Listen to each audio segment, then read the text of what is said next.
जिस समय हिंदुस्तान 40 साल की सबसे बड़ी बेरोजगारी से गुजर रहा है, नौजवान नौकरियों के लिए त्रस्त हो रहे हैं, उस समय भाजपा ने नौकरी पेशा लोगों को भी त्रस्त करने की ठान ली है। लगातार सरकारी संस्थानों को प्राइवेट हाथों में बेचकर बर्बाद करने वाली भाजपा सरकार अब प्राइवेट नौकरियों को भी नरक बनाने पर उतारू है। नए विधेयक में काम के घंटों के लिए अब कोई तय न्यूनतम मानक नहीं है।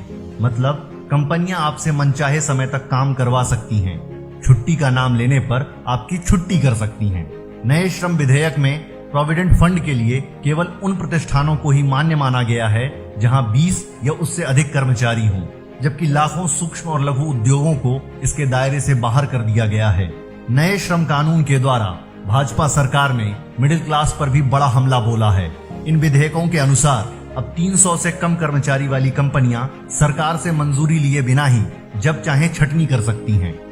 औद्योगिक क्षेत्र संबंधी श्रम विधेयक मजदूर की परिभाषा को भी सीमित करता है। नए विधेयक असंगठित क्षेत्र में काम करने वाले श्रमिकों के एक बड़े हिस्से को छोड़ देता है, जैसे कि छोटी खदानों और होटलों में काम करने वाले, मशीनों की मरम्मत करने वाले, निर्माण, ईंट भट्ठे और कालीन निर्माण में लगे हुए लोग।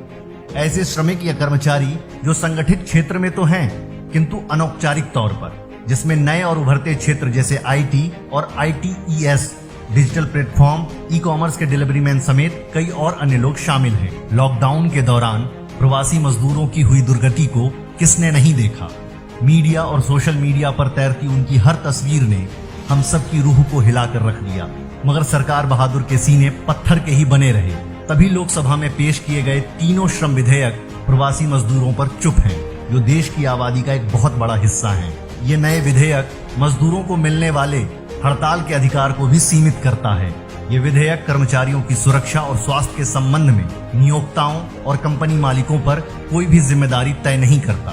नए श्रम विधेयकों को पढ़कर लग रहा है भाजपा ने भारत को फिर से कंपनी राज की तरफ धकेलने का निर्णय ले लिया है, जहां किसान अपनी ही भूमि पर मजदूर बन जाए, जहां कर्मचारियों के पास कोई अधिकार ना हो, कोई सामाजिक और आर्थिक सुरक्षा ना मिले। भाजपा सरकार पूर्ण रूप से किसान विरोधी, मजदूर विरोधी और मिडिल क्लास विरोधी है।